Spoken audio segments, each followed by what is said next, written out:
That night, I wheeled my suitcase into the guest room like a lodger in my own home, and my daughter, applying lipstick while scrolling her phone, rolled her eyes as if I were a burden. I didn't argue.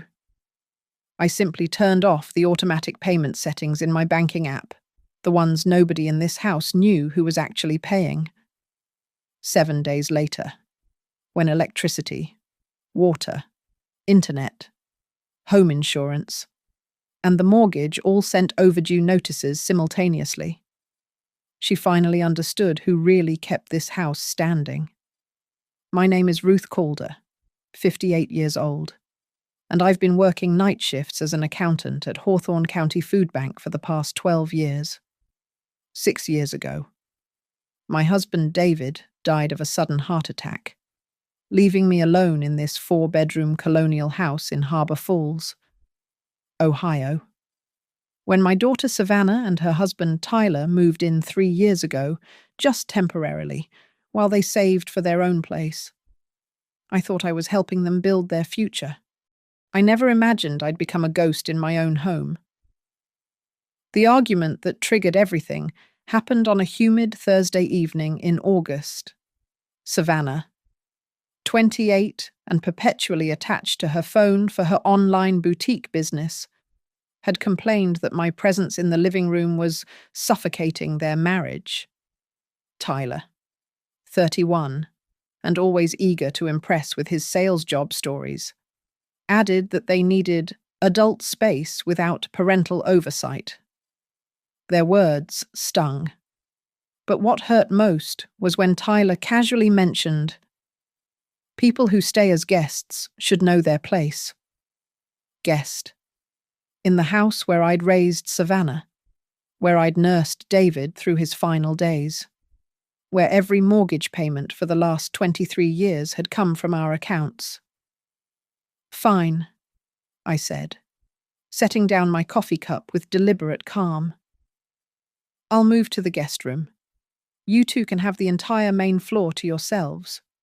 Savannah barely looked up from her phone, just rolled her eyes and muttered, "Finally, some breathing room." Tyler smirked, satisfied with his victory, and went back to his laptop where he was probably browsing car dealerships for vehicles he couldn't afford. That night, at 10:45 p.m., I packed methodically, photo albums from the hallway shelf, my reading chair from the corner, the small humidifier David had bought me for my sinuses. As I wheeled my suitcase down the hall, Savannah called out from the master bedroom, which used to be mine, "Mom, try not to make too much noise. Tyler has an early meeting." The guest room was small, barely 12 by 10 feet, with a single window facing the neighbor's fence. But it had a lock on the door and its own bathroom. Most importantly, it had distance from them.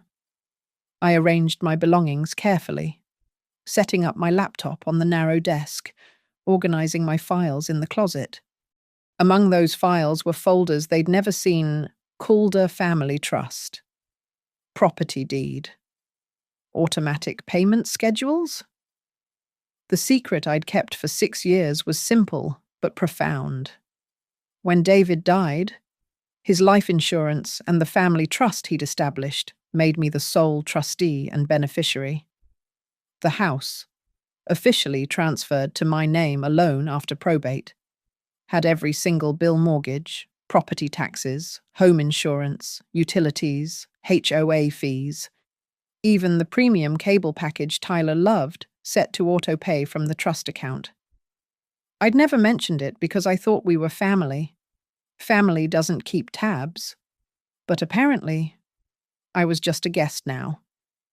Over the next few days, I observed their routine with new eyes. Savannah would wake at 9, make herself breakfast using groceries I'd bought, leave dishes in the sink I'd eventually wash, then disappear into her office, the sunroom, to photograph inventory for her boutique. Tyler would strut around in his pressed shirts, boasting on phone calls about his 6-figure potential, while his credit card statements, occasionally visible on the counter, showed mounting debt from his lunch meetings and golf outings. Their 4-year-old daughter, Emmy, my granddaughter, would wander into my room around 7 each morning. "Grandma, can you make me pancakes?" Of course I would. I always did. Even guests can love their grandchildren. The first crack in their perfect arrangement came when the kitchen faucet started leaking. Tyler stood there, hands on his hips, and announced, "We should call a plumber." "I'll fix it," I said, already reaching for the toolbox David had taught me to use. "Mum, we've got this," Savannah interjected, not looking up from her phone. "Tyler will handle house stuff now." Except Tyler didn't handle it. 3 days later, with the leak getting worse, I fixed it myself at 11:30 p.m. while they slept. The next morning, Tyler took credit, telling Savannah he'd sorted it out. That evening, as I sat alone in my small room, listening to them laugh at some Netflix show in the living room, I opened my laptop and logged into the Maple and Hart federal banking app. 24 years of automatic payments stared back at me. Electric, $287 monthly. Water, $95. Internet, $125. Home insurance, $230. HOA, $175. Mortgage, $200. Every single payment under Ruth Calder, trustee. I scrolled through the transaction history, taking screenshots. Then I opened my phone and started recording. Not them, just myself. Reading each bill, each payment date, each confirmation number. Evidence. Because guests should probably keep good records. The thought formed slowly but firmly if I was just a guest in this house. Maybe it was time they learned what happens when the guest checks out. The small cuts accumulated like paper wounds, each one insignificant alone, but collectively bleeding me dry. Every Tuesday at 6 I'd drive to Kroger before my night shift ended, filling the cart with groceries for the week. Organic milk for Savannah's smoothies. The expensive protein bars Tyler insisted he needed for his gym routine, though his membership had lapsed months ago, according to the mail I'd seen. Emmy's favourite strawberry yogurt. I'd unload everything into the pantry and refrigerator. And by evening, Savannah would rearrange it all, sighing about how I never put things in the right place. One morning, I found Tyler teaching Emmy to call him the man of the house. He stood in the kitchen, chest puffed out, explaining to his daughter that Daddy makes all the important decisions here.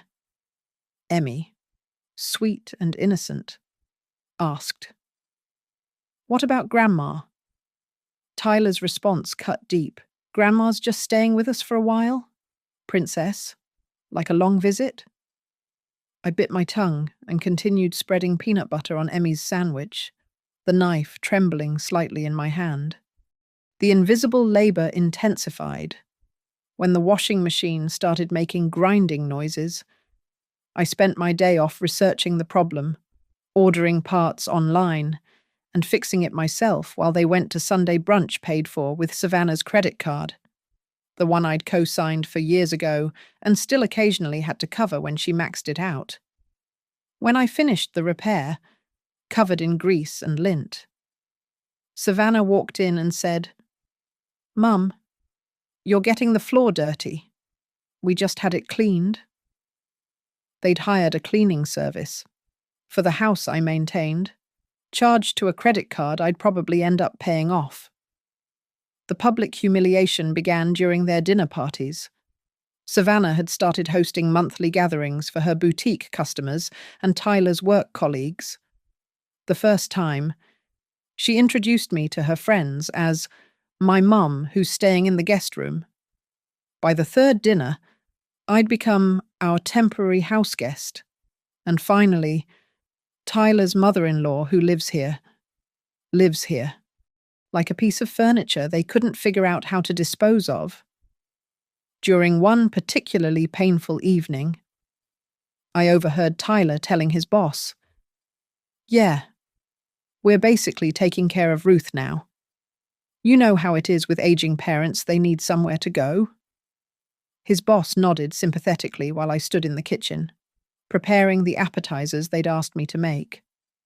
Tyler was 31, making maybe $70,000 a year before taxes, carrying $40,000 in student loans and $15,000 in credit card debt. Taking care of me. I started documenting everything. Phone recordings of their conversations when they thought I was asleep. God, I wish she'd just get her own place already.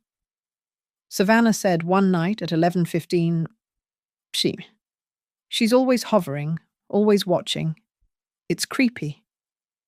"Give it time," Tyler responded. "Once we establish ourselves properly, we can suggest senior living. There's that nice place over on Maple Street." Screenshots of Tyler's social media posts, blessed to be able to provide a home for family in need, with a photo of the house, my house, in the background. The comments praised him for his generosity. Meanwhile, his LinkedIn showed he'd been between opportunities twice in the last 18 months, each gap covered by mysterious deposits from the Calder family trust that kept the household running. The text messages were the worst. I'd added Savannah to my phone plan years ago and never removed her, through the family account portal. I could see her message logs, though not the content. Hundreds of texts daily to someone named Marcus. Late-night conversations when Tyler was asleep. I wasn't going to invade her privacy entirely, but I noted the patterns.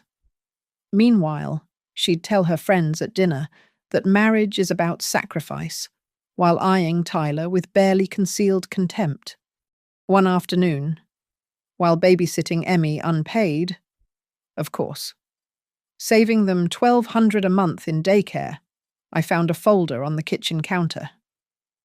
Harbour Falls Dream Home Portfolio, with listings for houses ranging from $400,000 to $600,000. Sticky notes in Savannah's handwriting. "Once we sell Mom's place," and estimated value $450K. My house.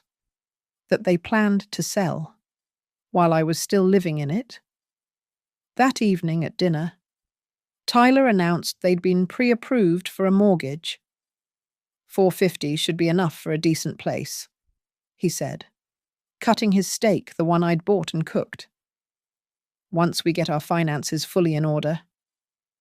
"That's wonderful," I said quietly, serving Emmy more mashed potatoes. "How much are you approved for?" "Well," Tyler cleared his throat. "With both our incomes and future projections, 200,000, Savannah admitted. "But that's just the starting point. The other 250,000, I realized, would come from selling my house. The house they didn't know was protected by an irrevocable trust that required my signature for any sale. That night, I sat in my 10 by 12 room, surrounded by boxes of my life, listening to them plan my displacement. I pulled up the banking app again. 6 years of automatic payments, 72 months of my invisible support, over $200,000 in mortgage, taxes, insurance, and utilities. I took out a fresh notebook and began writing. Every payment, every date, every single cent that had kept them comfortable while they treated me like an unwanted boarder. The evidence was overwhelming, but evidence wasn't enough. They needed to feel what I felt. They needed to understand what it meant to be a guest in the house they thought was theirs. The email from Maple and Hart Federal arrived at 3:17 am while I was finishing my shift at the food bank. Unusual activity. Alert secondary card usage exceeded preset limit. I opened the details and my stomach turned. Savannah had used the supplementary card I'd given her for emergencies, the one linked to my personal account. Not the trust to purchase $3,000 worth of inventory for her boutique. The transaction note read, "Buy now, pay later, wholesale order." She'd never asked, never mentioned it. Just assumed Mum would cover it like Mum always did. That was my breaking point. The next morning, I called Eleanor Whitfield at Whitfield and Mason, the law firm that had handled David's estate. Eleanor had been patient with me through the grief-stricken months after his death, and now she listened carefully as I explained my situation. "Ruth, let me understand this correctly," Eleanor said, her voice sharp with professional interest. "You own the house outright. It's titled in your name alone, and you've been paying all household expenses for 3 years while your daughter and son-in-law live there." 6 years of paying everything, I corrected. 3 years with them living here? And they're unaware of the ownership structure. They assume the house is still mortgaged. They don't know David's life insurance paid it off, or that the trust exists. Eleanor was quiet for a moment. "Ruth, you have significant legal options here. As the homeowner, you can establish tenant requirements, even for family members. You can also cease any financial support that isn't court-mandated." "I want to stop the automatic payments," I said. "All of them." "That's entirely within your rights. But Ruth, I'd recommend we document everything first. Create a paper trail showing your attempts to establish boundaries. Have you considered a formal rental agreement? They think they own the place, Eleanor, or at least that they will once I'm gone. Then perhaps it's time for some clarity." Over the next week, Eleanor and I worked methodically. She reviewed the Calder family trust documents, confirming my sole trusteeship and complete control over distributions. The house deed was clear. Ruth Calder, a widow, sole owner. No liens, no mortgages, no complications. She drafted what she called a resident agreement addendum, essentially rules for anyone living in my property. Meanwhile, I took inventory of every automatic payment mortgage already paid off, but I'd been putting $200 monthly into a house maintenance fund they didn't know existed. Property taxes, $485 monthly. Escrowed home insurance, $230 monthly. Electricity, $287 average. Gas, $156 average. Water sewer, $95. Internet cable, $125. HOA fees, $125. Lawn service, $200. They thought Tyler did it. Security system, $45. Total monthly, $3,898 that they never saw, never questioned, never acknowledged. Eleanor also discovered something interesting in her research. Tyler had been telling people he was a property investor on his LinkedIn, listing my address as his primary investment property. He'd even applied for a business credit card using my address as collateral he didn't own. "That's fraud," Eleanor said bluntly. "If you want to pursue—" "No," I interrupted. "I want something better than legal action. I want truth." The plan we developed was surgically precise. First, I would update all automatic payments to require manual approval, essentially pausing them without cancelling. Second, I would change the contact information on all accounts from the house phone to my personal cell. Third, I would pay only my proportional share 1/3 of utilities I actually used. Nothing for spaces I was barred from. "What about the mortgage that's already paid?" Eleanor asked. "Let them think it's still due. When the bank doesn't receive payment, they'll send a notice. Of course, there's no mortgage to default on, but the notice will arrive." Eleanor smiled. "Ruth, remind me never to underestimate you." I executed the plan on a Friday afternoon while Savannah was at a boutique pop-up and Tyler was golfing with clients, one by one. I logged into each account. Electricity autopay off. Contact updated. Water autopay off. Contact updated. Gas autopay off. Contact updated. Internet autopay off. Contact updated. HOA autopay off. Contact updated. For the mortgage, I simply sent myself a reminder to create a fake overdue notice later. Harsh, perhaps, but less harsh than planning to sell my home while I still lived in it. The insurance was trickier. I couldn't let that lapse. So I paid it directly, but changed the policy notifications to my phone only. Then I sat back and waited. It took exactly 5 days for the first dominoes to fall. Tuesday morning. The internet went out. Tyler stormed around the house, on the phone with the cable company, shouting about unacceptable service interruptions.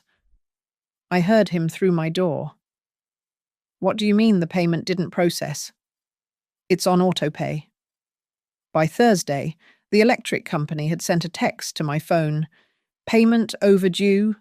Service interruption scheduled if not received within 48 hours. Friday brought the water notice. And yet, neither of them mentioned it to me. They scrambled, whispered, made phone calls, but maintained the facade that everything was fine. Tyler even boasted at dinner about handling all the household management smoothly.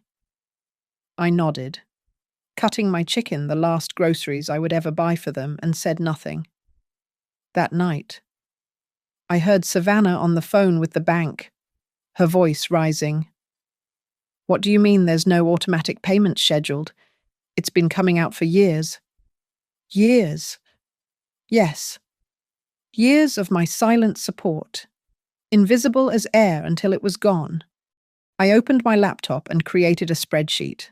24 months of payments, itemized and totaled. $93,504 in 2 years alone. Nearly $100,000 of invisible support while being treated as an unwanted guest. Eleanor had one more piece of advice. Document your current living situation.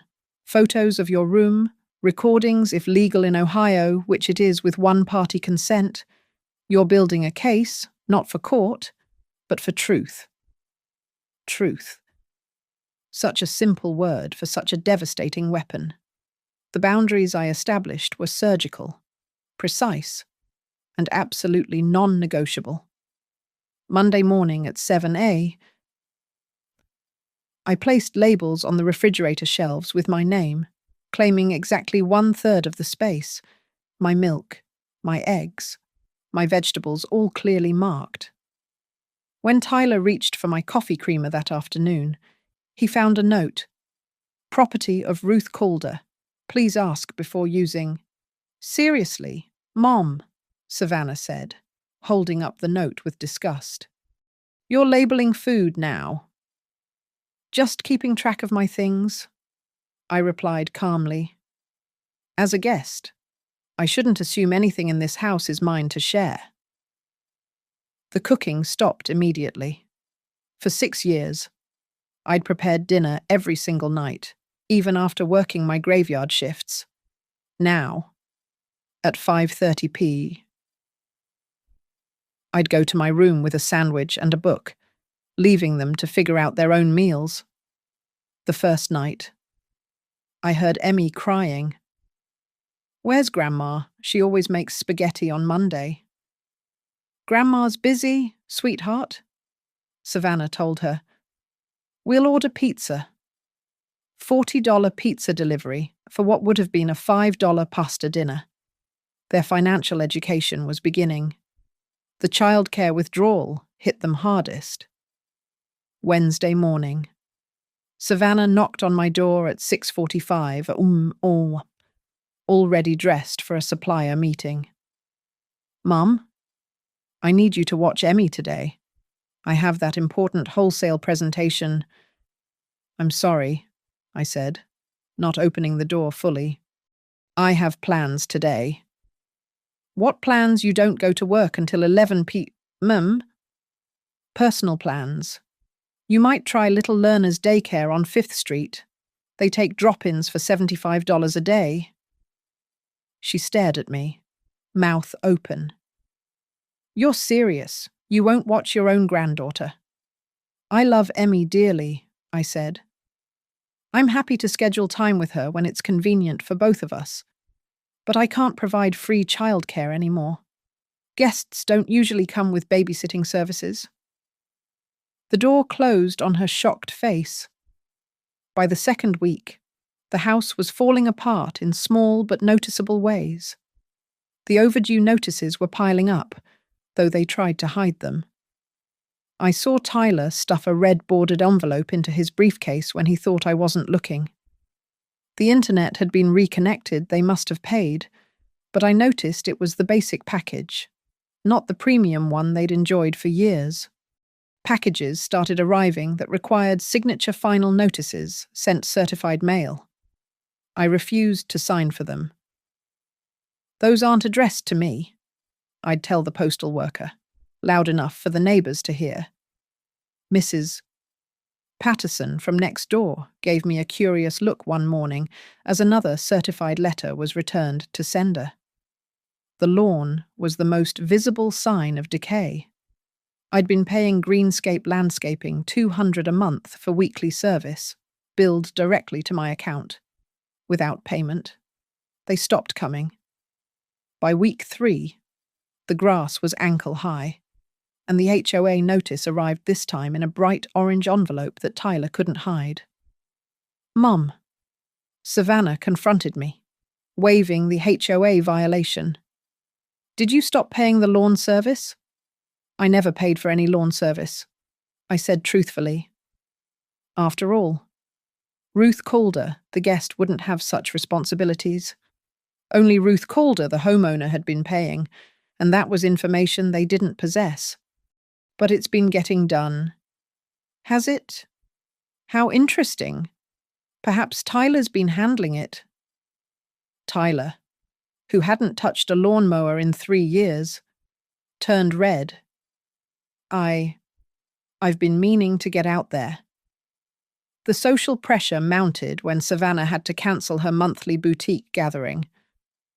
Plumbing issues, she told her friends, though the real issue was the past due water bill had finally resulted in a service warning. They'd paid it barely, but not before the hot water heater mysteriously stopped working. It hadn't. I'd simply turned off the breaker to it after they went to bed and turned it back on before my shower at 4 a.m. I maintained my routine rigidly. Up at 4 a.m. Shower with restored hot water. Small breakfast from my labelled shelf. Out the door by 4:45 a.m. for my early morning walk. Back by 6 a.m. Then to my room until my shift. I installed a mini fridge in my room, $60 at a yard sale, and a hot plate. My door remained closed during their family time. You're being petty, Tyler said one evening, catching me in the hallway. Savannah's stressed about all these bills suddenly appearing. Suddenly appearing? I raised an eyebrow. These bills have always existed. Tyler. Someone's always paid them. They haven't suddenly appeared, they've suddenly become visible. What's that supposed to mean?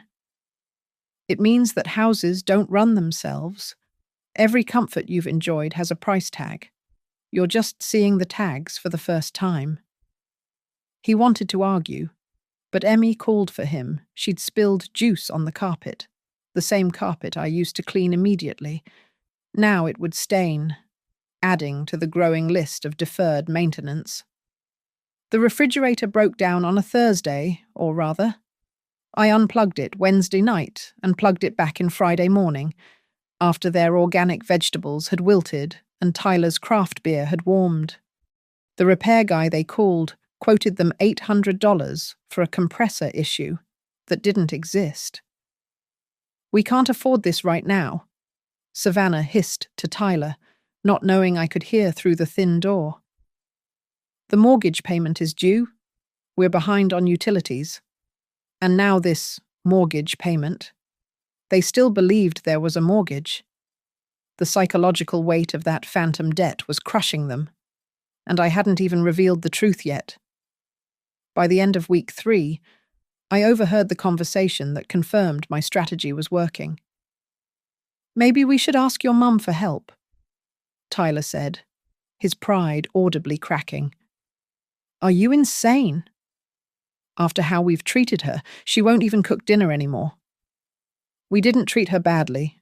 We just asked for space. We told her she was a guest, Tyler." In her own... Savannah stopped abruptly. In her own what? Nothing. Forget it. But she knew. Somewhere deep down, Savannah was beginning to understand. The house they'd claimed, the life they'd assumed was theirs, the future they'd planned on my displacement, none of it had ever belonged to them. That night, I sat in my small room, listening to their muffled arguments through the wall. The electricity had been shut off for 2 hours that afternoon before Tyler managed to pay it online. The August heat without air conditioning had been suffocating. Emmy had cried. Savannah had screamed. Tyler had punched a wall, leaving a hole they couldn't afford to fix. And I felt nothing. No satisfaction yet. No guilt either. Just the cold clarity of someone who'd been invisible finally choosing to disappear completely, taking everything they'd never noticed with me. Eleanor Whitfield arrived at my house at precisely 2 p.m. on a Thursday, while Savannah and Tyler were both out. She carried a leather portfolio and wore the kind of suit that commanded respect, the kind that would make my daughter and son-in-law realize this wasn't a family squabble anymore. "Ruth, I've prepared everything," she said, spreading documents across my small desk. "The notice of house rules and cost allocation is comprehensive. 24 months of payment history, all verified by bank statements and marked paid, Calder Trust. The authorization from Maple and Hart Federal confirming you as sole account holder. And most importantly, the deed." I picked up the deed, running my fingers across my name. Ruth Elizabeth Calder, sole owner. "They've never seen this," I said quietly. "Then they're in for an education. Now, let's discuss the presentation. You mentioned Emmy's birthday party. This Saturday, Savannah's invited both sides of the family, about 20 people. She wants to impress Tyler's parents, show them how well they're doing." Eleanor smiled. "Perfect. A public setting prevents escalation and ensures witnesses. I've also prepared a residential agreement if they choose to stay, and a notice to vacate if they don't. Both are legally bulletproof. The agreement was a masterpiece of legal precision. Residents would pay 65% of all utilities, 50% of HOA fees, and $900 monthly in rent below market rate for a room in Harbour Falls, but enough to make them feel the weight of their actual cost of living. It also included a clause about respectful treatment of the homeowner and consequences for any attempts at financial exploitation. This line here, Eleanor pointed to a paragraph, addresses the unauthorized use of your secondary credit card. They'll need to repay the $3,000 within 60 days or face civil action. "What about Emmy?" I asked. "I don't want her to suffer. The agreement includes provisions for your granddaughter. You maintain grandparental visitation rights regardless of their residential status. If they choose to leave, they cannot restrict your access to her." Friday night. I prepared meticulously. I created a PowerPoint presentation. Yes, a PowerPoint with screenshots of every payment, every bank statement, every transaction from the past 2 years. I printed color copies of the most damning evidence Tyler's LinkedIn claiming to be a property investor with my house.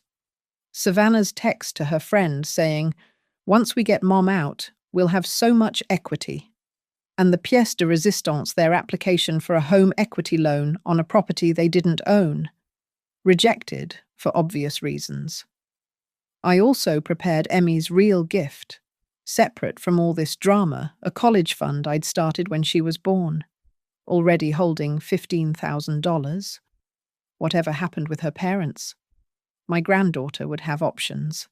Saturday arrived hot and humid, typical for August in Ohio. I helped set up for the party, hanging streamers and arranging chairs like the dutiful mother I'd always been. Savannah, stressed about impressing Tyler's parents, barely acknowledged my efforts. "Mum, make sure you're presentable," she said, eyeing my simple dress. "Tyler's mum always judges everything." I smiled. "Don't worry, I'll make quite an impression." By 3 p.m., the house was full. Tyler's parents held court in the living room, his mother, Patricia, making passive-aggressive comments about the quaint decorations.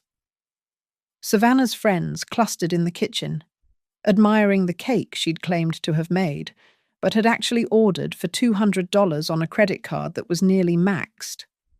That's when everything started unraveling. First, the air conditioning stopped. The electric company had sent a final notice that Tyler had ignored, and the limited payment he'd made only covered basic service, not the central air. The house quickly became stifling. Then, the internet cut out. Savannah had promised to stream the party on Instagram for her boutique followers, but the past due notice had finally resulted in disconnection. She frantically called the company, whispering furiously about unacceptable service, while her guests fanned themselves with paper plates. The pool pump, which I'd noticed Tyler hadn't cleaned in weeks, chose that moment to make a grinding noise and stop. Green algae was already visible at the waterline. The pool service had been another invisible expense I'd covered. Now, 3 weeks discontinued. "Tyler?" his father boomed. "What's going on with your house? Seems like everything's falling apart." Tyler's face flushed. "Just some temporary technical difficulties. You know how it is with home ownership." That was my cue. I stood up, walked to the living room where everyone had gathered to escape the heat, and picked up the remote. "Actually, I have something that might interest everyone, a little presentation about home ownership." "Mum, this isn't the time," Savannah started. "Oh, I think it's perfect timing." I connected my laptop to the TV, the one thing still working since it ran on batteries I'd charged in my room. "You see, there's been some confusion about who actually owns this house." The first slide appeared a photo of the house with the deed superimposed, my name highlighted in yellow. "What is this?" Tyler stood up, his voice sharp. "This is reality. Tyler." The next slide, 24 months of mortgage payments, all from the Calder Trust. Every payment for this house for the past 6 years has come from my account. The mortgage was actually paid off with David's life insurance, but I've been maintaining a fund for taxes and upkeep. Gasps from the audience. Patricia's mouth hung open. Next slide. Utility payments. Electric, water, gas, internet, HOA fees, all paid by me. Automatically. Invisibly, until 3 weeks ago when I stopped. You stopped paying our bills." Savannah's voice cracked. "Your bills." "Sweetie, I stopped paying my bills on the house I own. You're welcome to start paying your share as residents." The slideshow continued relentlessly. Tyler's fraudulent LinkedIn posts, their home equity loan application, the text messages about getting mom out, the unauthorized credit card charges. Each piece of evidence landed like a hammer blow. Ruth, surely we can discuss this privately. Tyler's mother began. We're past that. Patricia, your son has been telling people he's supporting me, that I'm a charity case living in his guest room. The truth is, he's been living in my house, eating my food, using my utilities, all while treating me like an unwanted boarder. I pulled out the printed documents Eleanor had prepared. This is a residential agreement. If you want to continue living here, you'll sign this. It outlines your financial responsibilities, 65% of utilities, 50% of HOA, $900 monthly rent. You'll also repay the $3,000 you took from my credit card without permission. This is insane, Tyler shouted. We're family. Family. I laughed, but it was cold. Family doesn't plan to sell grandmother's house while she's still living in it. Family doesn't call her a guest in her own home. Family doesn't roll their eyes when she walks into a room she's paid for. The silence in the room was suffocating, thicker than the August heat pressing through the windows. 20 pairs of eyes stared at the TV screen, where the final slide showed a simple calculation, $152 in housing costs over 24 months, all paid by Ruth Calder. Savannah's face had gone pale, her perfectly applied makeup starting to run in the heat. She stood frozen, holding Emmy's birthday cake knife like she'd forgotten what it was for. The elaborate fondant cake $200 she couldn't afford seemed to mock her from the table. This has to be a mistake, she whispered, grabbing the bank statements I'd laid out. Her hands shook as she read her father's name on the trust. My name as sole trustee. My name on every single payment. How? How did we not know? You never asked, I said simply. You assumed. You assumed the bills magically paid themselves. You assumed Tyler's $70,000 salary covered everything. You assumed I was some burden who contributed nothing but inconvenience to your lives. Tyler's mother, Patricia, had moved closer to examine the documents. Tyler, she said slowly, you told us you were providing Ruth a place to stay out of kindness. We. Tyler stammered, his usual salesman's confidence evaporating. He told everyone that. I continued, pulling out my phone. Would you like to hear the recording from last month? The one where he's discussing putting me in assisted living once they establish themselves properly. Don't. Savannah pleaded. Please. Mum. Not in front of everyone. I looked at my daughter, really looked at her for the first time in weeks. She seemed smaller somehow, diminished. The designer dress she wore, bought with the credit card I'd co-signed, hung on her like a costume. You're right. Let's discuss the real situation. I turned back to the assembled guests. For the past 3 weeks, I've paid only for my personal usage, my food, my third of utilities I actually use. The rest, I gestured to the sweltering room. You're experiencing what happens when the invisible support disappears. Tyler's father, Robert, a contractor who understood house costs better than most, whistled low. $2,100 in mortgage alone, plus utilities and maintenance. He looked at his son with disgust. You've been living on her dime while playing big shot. Dad, it's not like that. Then what's it like? Robert demanded. Because from where I'm standing, you've been committing fraud, property investor. That's what you told my golf buddies. Said you owned this place.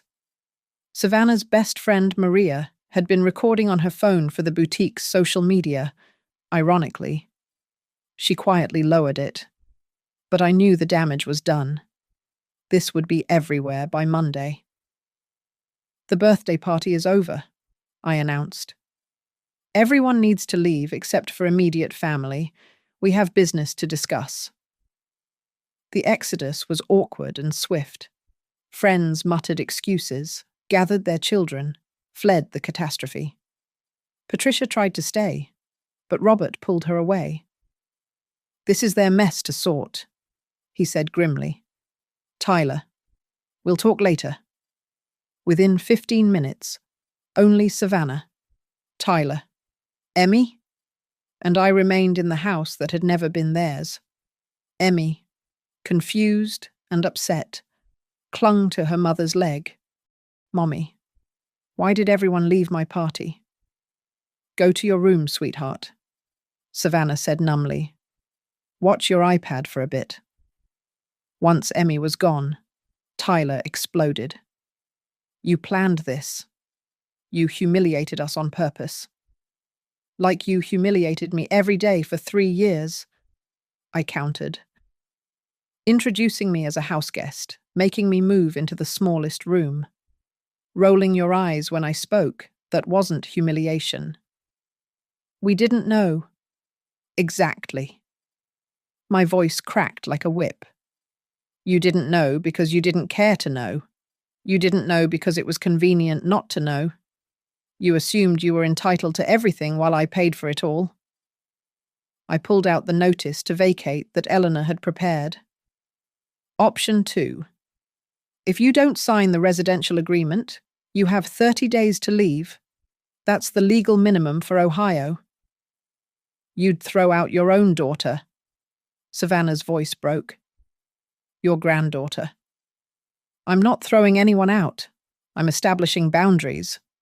You can stay, but as tenants who pay their share, or you can leave and find out what your combined income actually affords in Harbour Falls.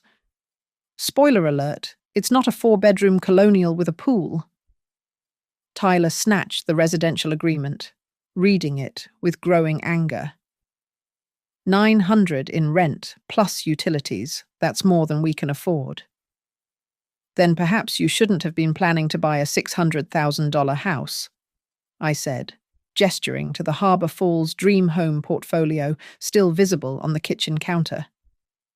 "Or telling people you're a successful property investor, or spending $300 on golf every month while I bought your groceries." "Mum." Savannah tried again, tears flowing now. "We're family. Can't we work this out?" "We are working it out. This is me working it out. For 3 years. I've been invisible in this house. My contributions erased. My presence resented. Well, now you see me. Now you see everything I've done." I stood up, gathering my documents. "You have 24 hours to decide. Sign the agreement and stay under new terms, or don't sign and start packing. Either way, the invisible woman is done." I walked toward my small room, then stopped at the doorway. "Oh, and Tyler. That business credit card you applied for using my house as collateral. The bank called. They're investigating it as fraud. You might want to lawyer up." Tyler's face went white. "You wouldn't."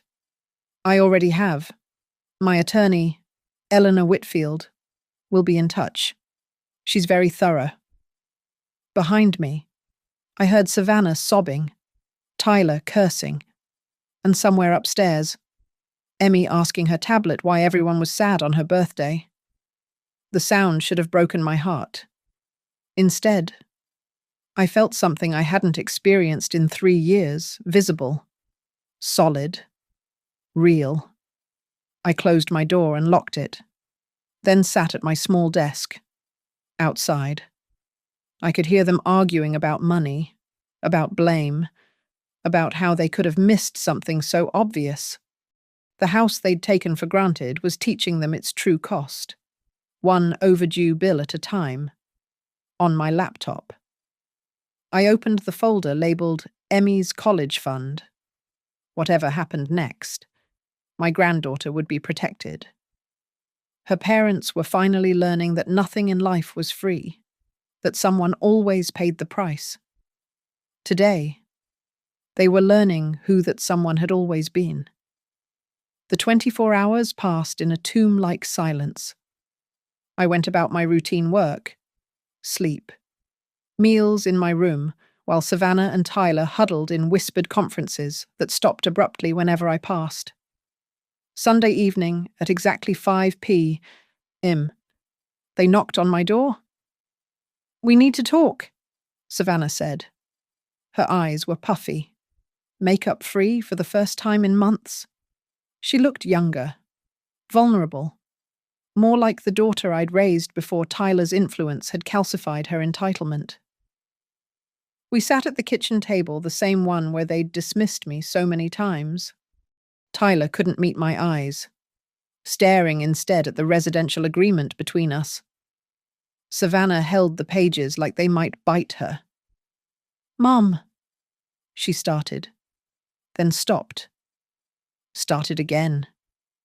I looked at everything, really looked. The trust documents, the bank statements, all of it. She pushed a paper toward me, their bank statement.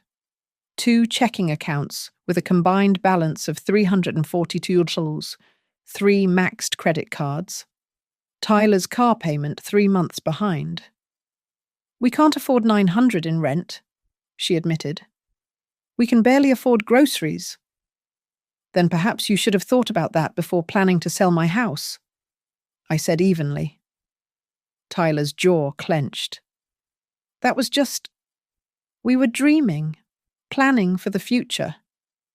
Planning for my future, without me in it. I pulled out my phone, scrolling to a photo I'd taken of Savannah's notebook.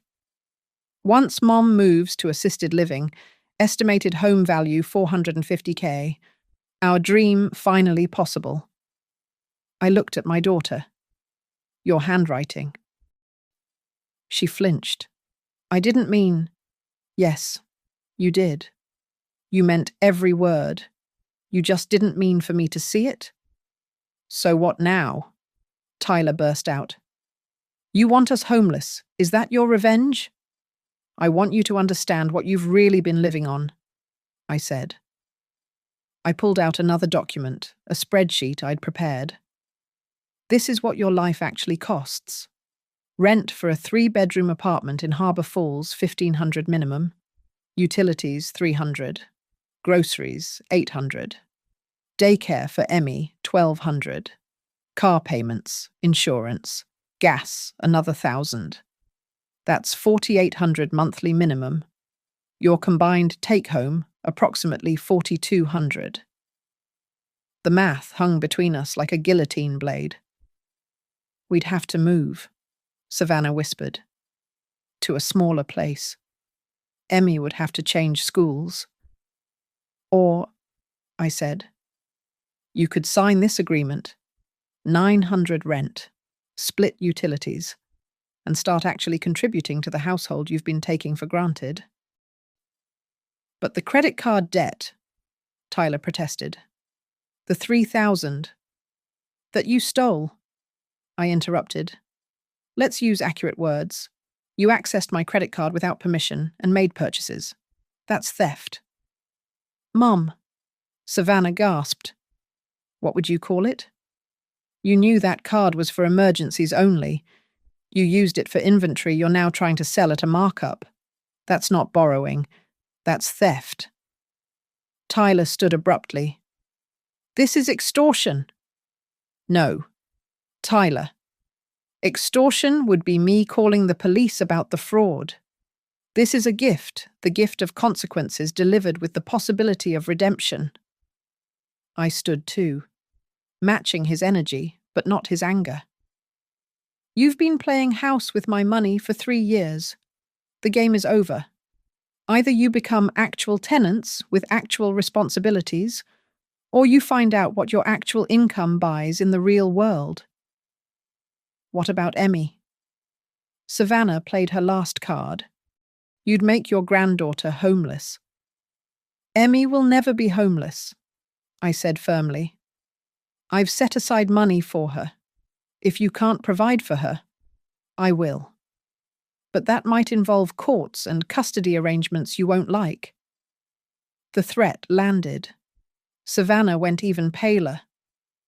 You wouldn't take her. I wouldn't have to. When the court sees you've been lying about your financial situation, committing credit card fraud, and planning to defraud me of my home, they'll make their own decisions about fitness. Tyler slumped back into his chair. So we have no choice. You have every choice. You've just never had to make hard ones before because I was silently cushioning your falls. Savannah picked up the pen, her hand trembling. If we sign, what changes? Everything, I said simply. You pay your share. You treat me with respect. You contribute to household chores. You acknowledge publicly that this is my home and you are tenants. The fiction of you taking care of poor old Ruth ends today. My parents, Tyler muttered. What will people think? The truth, I said. That you're a 31-year-old man who's been living off his mother-in-law while pretending to be successful. Or you can leave and tell them whatever story soothes your ego. But if you stay, the truth is the only currency accepted. Savannah's pen hovered over the signature line.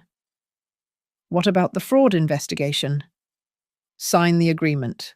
Pay back the $3,000 over 6 months. And I'll tell the bank it was a misunderstanding. Don't sign. And Eleanor Whitfield proceeds with all legal options. Mom. Savannah's voice broke completely. When did you become so cold? The night you rolled your eyes when I moved into the guest room, I said. The morning Tyler called me a house guest. Every dinner where you planned my removal while eating food I'd cooked. I'm not cold, Savannah. I'm awake. She signed. The pen scratched across paper like fingernails on stone. Tyler signed after her, his signature barely legible in his anger. I took the agreement, checked both signatures, then pulled out one more document. This is an addendum. It grants me exclusive use of the master bedroom, effective immediately. You'll move to the guest room. What?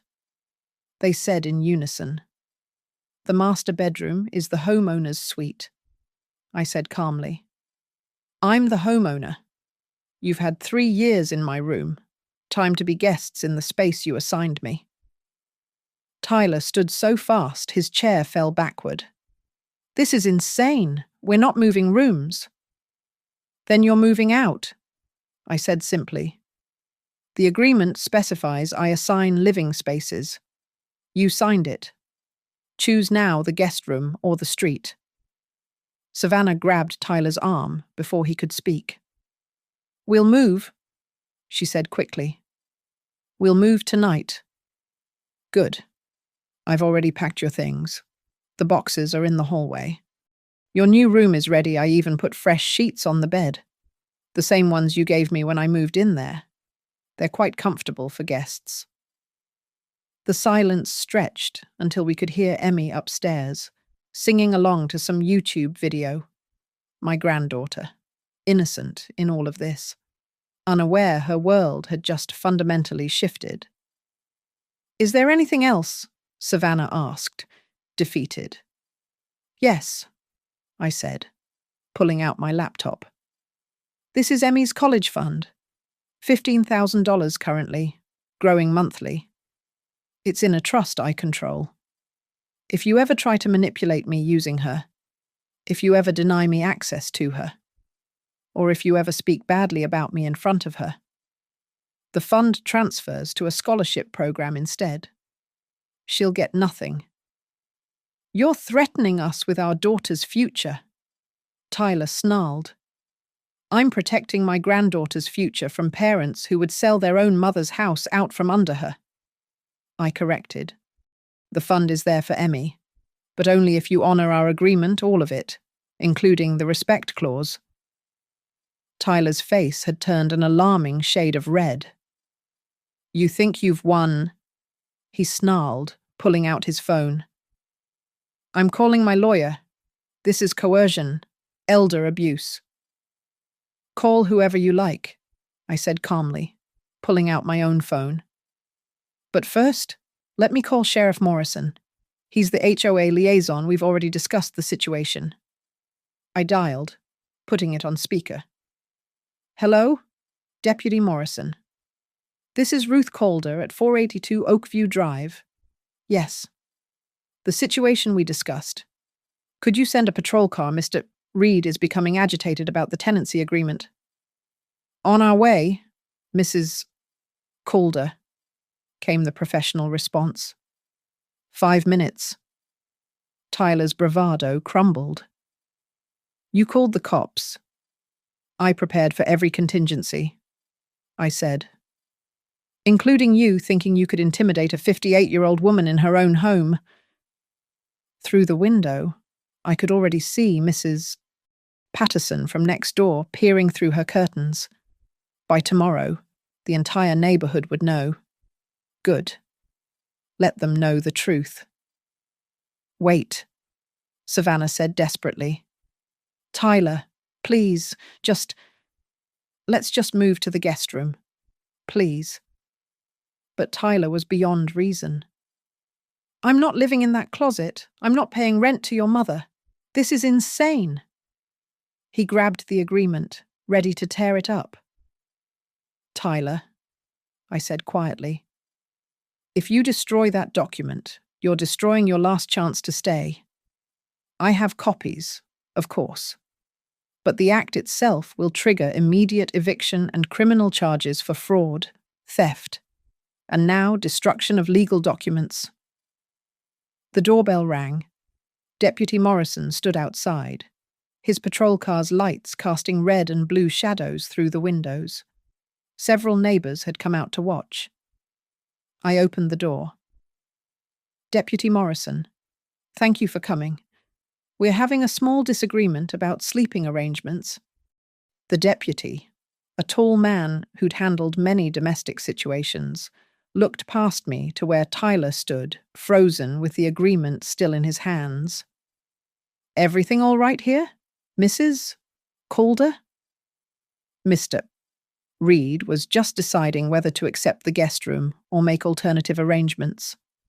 I said pleasantly. Tyler looked at the deputy, at the growing crowd outside, at his wife who was silently pleading with him. His shoulders sagged. We'll take the guest room. Excellent choice, I said. I turned to the deputy. Thank you for your time. The situation is resolved. But Tyler wasn't done with his humiliation. As the deputy returned to his car, Tyler grabbed a marker from the drawer and scrawled his name across the agreement, pressing so hard he tore through the paper. They're happy. We're your tenants. Not quite, I said, pulling out the final document Eleanor had prepared.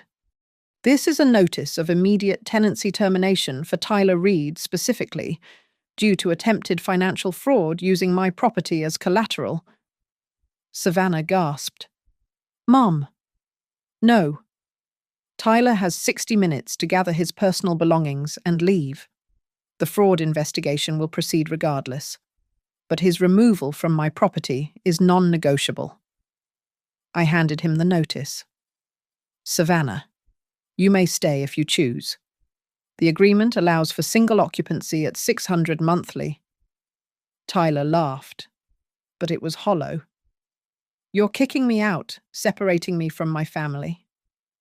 I'm protecting my property from someone who tried to steal it, I corrected. Savannah can make her own choices. If he goes, I go, Savannah declared, but her voice wavered. Then you have 60 minutes as well. Emmy stays with me tonight. It's a school night, and she doesn't need more disruption. You can't keep our daughter, Tyler shouted. Check the agreement you just signed, I said. Emergency custody clause. If you're unable to provide stable housing, I maintain temporary custody until you can prove adequate accommodation. The room went silent, except for the ticking of the kitchen clock, showing 8:45 p.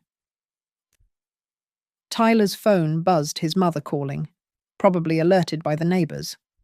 He ignored it. Savannah? I said, my voice softer now. You don't have to leave. You can stay. Rebuild? Learn what it actually takes to maintain a home. Tyler? I looked at him. You need to learn that lesson elsewhere. Savannah looked between us, tears streaming. Mum, how could you? How could I, what refused to be erased? Demand basic respect. Stop funding your fantasy while being treated like furniture. I pulled out one last photo from my folder, Savannah at 5 years old, helping me bake cookies in this very kitchen. This little girl would be ashamed of who you've become. That broke her. Savannah collapsed into a chair, sobbing. Tyler tried to comfort her, but she pushed him away. Just go, she whispered. Just go. Sav, go. She screamed. You said you were handling everything. You said you were the man of the house. You lied about everything. Tyler grabbed his keys and wallet. This isn't over. He threatened me. Yes, I said firmly. It is. The front door slammed behind him. Through the window, I watched him storm to his car, the BMW he couldn't afford, and peel out of the driveway. Mrs.